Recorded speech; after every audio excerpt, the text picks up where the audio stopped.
Farzand tarbiyasida Luqmon Hakimning 7 tavsiyasi. Birinchisi, shafqatli va marhamatli bo'l. Chunki Nuh alayhissalom hatto kofir o'g'liga ham "Ey o'g'ilcham" deb murojaat qilardi. Ikkinchisi, iymonli qilib tarbiya qil. Chunki shirk eng katta zulmdir.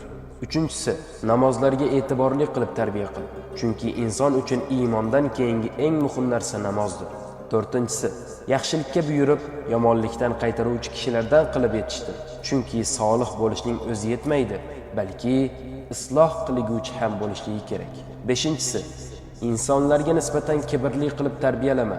Chunki Alloh hech bir mutakabbir va maqtanchoqni sevmas. Oltinchisi, yurganda mo'tadil yuradigan qilib tarbiya qil. Chunki shoshqaloqlik shaytondandir. Yettinchisi, gapirganda pastroq va go'zal ohangda gapiradigan qilib tarbiya qil. Chunki ovozlarning eng yomoni eshakning ovozidir.